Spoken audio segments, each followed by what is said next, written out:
মেঘের ওপরে ভাসছে একটি পৃথিবী, যেখানে মানুষের জীবন এখনো প্রকৃতির নিয়মে চলে। দূরে দাঁড়িয়ে আছে আগ্নেয়গিরি, চারপাশে ঘন জঙ্গল, আর পাহাড়ের বুক চিরে বয়ে যাচ্ছে রহস্যময় নদী। এটাই ইন্দোনেশিয়ার পাহাড়ি অঞ্চল। এটি এমন একটি জায়গা যেখানে আধুনিক জীবনের ছোঁয়া খুবই কম রয়েছে, কিন্তু নেই কোনো গল্পের অভাব। এস্টার বাংলার আজকের এপিসোডে আমরা জানব এই ইন্দোনেশিয়ায় পাহাড়ি মানুষের জীবিকা ঠিক কতটা কঠিন, ইন্দোনেশিয়ার হারানো দ্বীপে কি লুকিয়ে রয়েছে, এবং জানবো এই ইন্দোনেশিয়ার মাঝে ঠিক কি কি আছে। এস্টার বাংলায় নতুন হলে সাবস্ক্রাইব করতে ভুলবেন না। দক্ষিণ পূর্ব এশিয়ার দেশ ইন্দোনেশিয়া হাজার হাজার দ্বীপের সমষ্টি।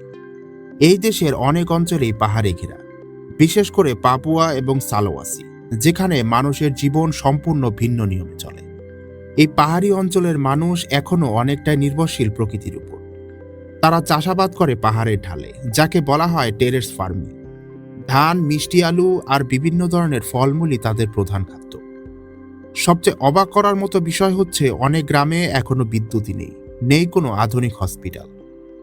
রাত নামলেই পুরো এলাকা ডুবে যায় অন্ধকারে, শুধু আগুনের আলোতেই চলে তাদের জীবন। ইন্দোনেশিয়ার পাহাড়ি জীবনকে যদি এক কথায় প্রকাশ করতে হয়, তাহলে বলা যায় এটি একদিকে অপরূপ সৌন্দর্যের রাজ্য এবং অন্যদিকে নির্মম সংগ্রামের বাস্তবতা। ইন্দোনেশিয়ার পাহাড়ি জীবন ও রহস্যময় বনভূমির গল্প শুরু হয় বোর্নিও দ্বীপকে ঘিরে। এটি একটি বিশাল সবুজের স্বর্গ, যা প্রায় 140 মিলিয়ন বছর ধরে নিজের ভেতর লুকিয়ে রেখেছে নানা রহস্য। এই বনভূমিকে অনেকেই এমেরাল্ড হ্যাভেন বলে থাকেন, কিন্তু এই সৌন্দর্যের আড়ালে লুকিয়ে আছে একটি ভয়ঙ্কর বাস্তবতা। এখানে প্রবেশ করা মানেই যেন এক অজানা যুদ্ধের মুখোমুখি হওয়া। এই বন এতটাই ঘন ও দুর্ভেদ্য যে বহু অভিযাত্রী এর মধ্যে হারিয়ে গিয়েছে চিরতরে। এখানে মানুষের সবচেয়ে বড় শত্রু হচ্ছে শুধু বন্যপ্রাণীই নয়, বরং প্রকৃতি নিজেই। কাদা, বৃষ্টি, ঘন গাছপালা এবং অদ্ভুত সব আবহাওয়া, এই সবকিছুই মিলে এই বনকে অজেয় করে তুলেছে। তবুও পাহাড়ি মানুষগুলো থেমে নেই। তাদের জীবন চলছে জীবিকার তাগিদে। পাহাড়ে কর্মসংস্থানের অভাব থাকার কারণে এই মানুষগুলো চারিদিকে ছড়িয়ে পড়ে তাদের কর্মসংস্থানের জন্য। আমাদের গল্পে কেন্দ্রে রয়েছেন ইউসুফ নামের একজন শ্রমিক, যার কাজ হচ্ছে রাত নামার আগেই জঙ্গলের গভীরে একটি কাঠ কাটার ক্যাম্প স্থাপন করা। কিন্তু তার এই যাত্রা মোটেও সহজ নয়। পায়ে হেঁটে যাওয়া এখানে অসম্ভব, তাই এখানে ব্যবহার করতে হয় তাকে ট্রাক। কিন্তু জঙ্গলের ভেতরে রাস্তা এতটাই খারাপ যে ট্রাকগুলো বারবার আটকে যায়, আর পেছনে থাকা আরও 2টি ট্রাকও থেমে যায়। এখান থেকে তাদের মুক্তি দিতে পারে একমাত্র বুলডোজার। তারা এই যন্ত্রের সাহায্যে রাস্তার উপরের কাদা ও মাটি সরিয়ে পথ তৈরি করার চেষ্টা করে।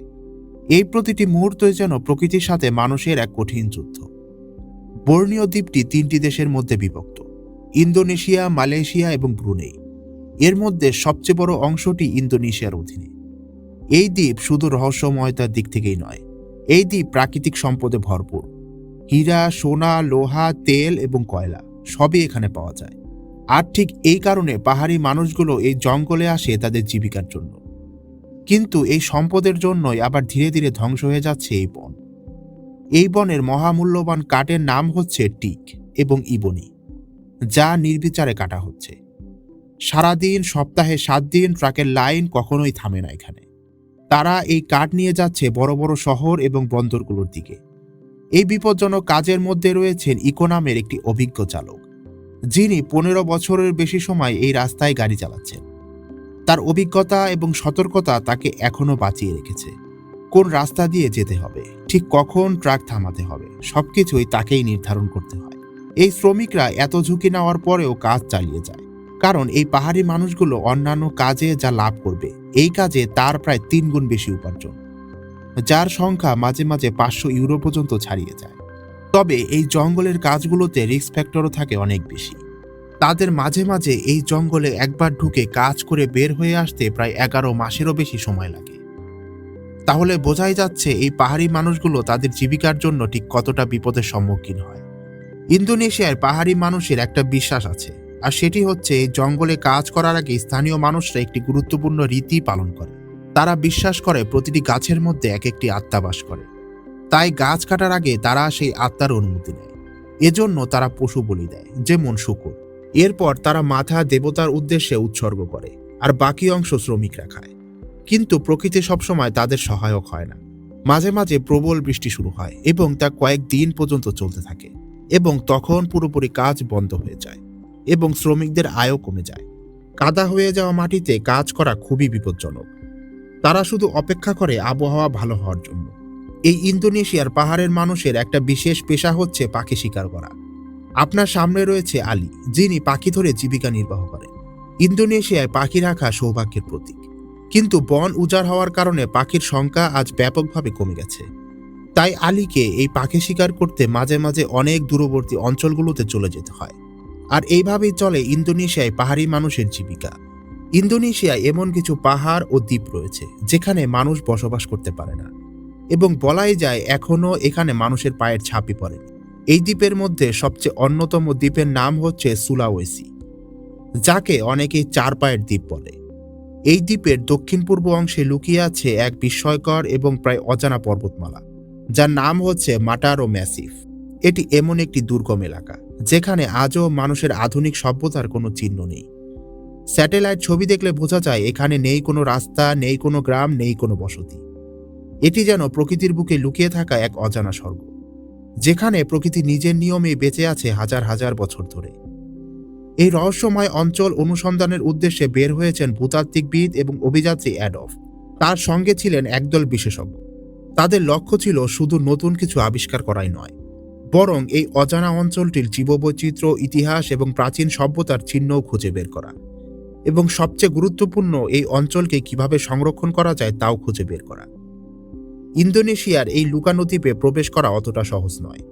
এই অঞ্চলটি চুনাপাথরে তৈরি খাড়া পাহাড়ে ভরা, যেখানে ধারালো পাথর, গভীর গিরিখাত এবং জটিল গুহা রয়েছে। দলটি তাদের যাত্রা শুরু করে ইন্দোনেশিয়ার অন্যতম দ্বীপ সুলাওয়েসির রাজধানী কেন্দরি থেকে। এরপর বাসে করে দীর্ঘ পথ পাড়ি দিয়ে তারা পৌঁছায় সেই দুর্গম এলাকার কাছে। এই অভিযানের একটি বড় চ্যালেঞ্জ ছিল, সেটা হচ্ছে কিভাবে এই বিশাল পর্বতমালা অতিক্রম করা যায়, কারণ এখানে কোনো রাস্তা নেই। অবশেষে তারা সিদ্ধান্ত নেয় নদীর পথই তারা ব্যবহার করবে। হাজার হাজার বছর ধরে পানি এই পাহাড়ের ভেতর দিয়ে নিজের পথ ঠিকই তৈরি করে নিয়েছে, তাই নদী ছিল তাদের একমাত্র স্বাভাবিক পথ। তারা লিন্দু নদী ধরে যাত্রা শুরু করে, এবং এই নদী ছিল ভীষণ বিপজ্জনক। একসময় তারা এমন একটি স্থানে পৌঁছায় যেখানে নদী পুরোপুরি পাথরের নিচে হারিয়ে গেছে। তবে এই বিপদের মাঝেও তারা আবিষ্কার করতে থাকে একটি বিস্ময়কর জিনিস। জঙ্গলের ভেতরে তারা দেখতে পায় অদ্ভুত সব গাছপালা। এর মধ্যে সবচেয়ে আকর্ষণীয় ছিল অ্যান্ট প্লান্ট। এটি এক ধরনের উদ্ভিদ যা পিঁপড়েদের সঙ্গে সহাবস্থানে থাকে। এই গাছের ভেতরে পিঁপড়ারা বাস করে এবং তাদের বজ্র থেকেই গাছটি পুষ্টি পায়। এছাড়াও এখানে আছে কাকসাস নামের এক ধরনের মার্সুপিয়াল প্রাণী, যা দেখতে অনেকটা ভাল্লুক বা বানরের মিশ্রণের মতো। এই অভিযানের আরেকটি গুরুত্বপূর্ণ বিষয় ছিল গুহা অনুসন্ধান। এই অঞ্চলের গুহাতে তারা খুঁজে পায় হাজার হাজার বছর আগে মানুষের চিহ্ন, যেমন পাথরের দেয়ালে আঁকা ছবি, প্রাচীন মাটির পাত্র, এমনকি কবরস্থানের দিক নির্দেশনা। একটি গুহায় তারা আবিষ্কার করে প্রাচীন রক পেইন্টিং, যেখানে মানুষের হাতের ছাপ, প্রাণীর ছবি এবং বিভিন্ন প্রতীক আঁকা ছিল। এই চিত্রগুলো সম্ভবত 2000 থেকে 5000 বছরের পুরনো। এগুলো শুধু শিল্প নয়, বরং মানুষের প্রাচীন বিশ্বাস, ধর্মীয় আচার এবং জীবনধারার প্রতিফলন। এই সমস্ত আবিষ্কার প্রমাণ করে যে মাটারো প্যাসিভ শুধু একটি প্রাকৃতিক স্বর্গই নয়, বরং এটি একটি গুরুত্বপূর্ণ ঐতিহাসিক স্থানও, যা হাজার বছর ধরে মানুষের চোখের আড়ালে রয়ে গেছে। আমরা আগে জেনেছি ইন্দোনেশিয়া প্রায় হাজার হাজার দ্বীপের সমষ্টি মিলিয়ে একটি দেশ। এই দ্বীপগুলোর মধ্যে অন্যতম দ্বীপের নাম হচ্ছে কমোন্ডো দ্বীপ। ইন্দোনেশিয়ার রহস্যময় এই দ্বীপগুলোর মধ্যে লুকিয়ে আছে একটি ভয়ঙ্কর প্রাণী, যার নাম হচ্ছে কমোন্ডো। এর নামে হয়েছে এই দ্বীপ। এই প্রাণীকে অনেকে পৃথিবীর শেষ জীবন্ত ড্রাগনও মনে করে।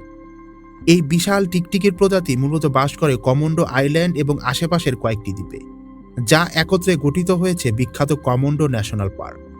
প্রথম নজরেও এটিকে দেখতে একটি সাধারণ সরীসৃপ মনে হলেও এর আকার, শক্তি এবং শিকার ধরার কৌশল একে করে তুলেছে প্রকৃতির এক ভয়ঙ্কর শিকারী।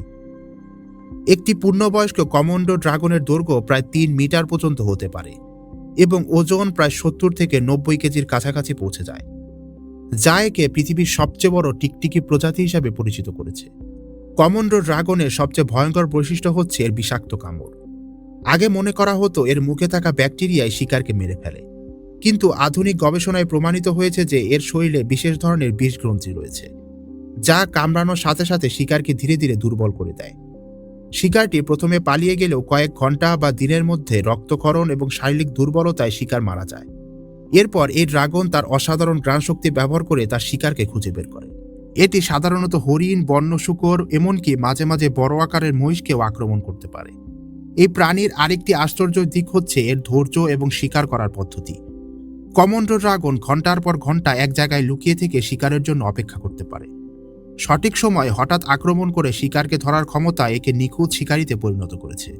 এদের দৃষ্টিশক্তি ও গন্ধ শনাক্ত করার ক্ষমতা অত্যন্ত উন্নত, যা বন্য পরিবেশে টিকে থাকার জন্য অত্যন্ত গুরুত্বপূর্ণ। তবে এত ভয়ঙ্কর হওয়া সত্ত্বেও কমোডো ড্রাগন আজ একটি বিপন্ন প্রাণী। মানুষের বসতি বিস্তার, পরিবেশ ধ্বংস এবং জলবায়ু পরিবর্তনের কারণে এদের সংখ্যা দিন দিন কমে যাচ্ছে। এই কারণে ইউনেস্কো কমোডো ন্যাশনাল পার্ককে বিশ্ব ঐতিহ্যবাহী স্থান হিসেবে ঘোষণা করেছে, যাতে এই বিরল প্রাণীকে সংরক্ষণ করা যায়। এসটিআর বাংলার আজকের এপিসোডটি আপনার কাছে ইনফরমেটিভ এবং ইন্টারেস্টিং লাগলে অবশ্যই চ্যানেলটিকে সাবস্ক্রাইব করে রাখুন।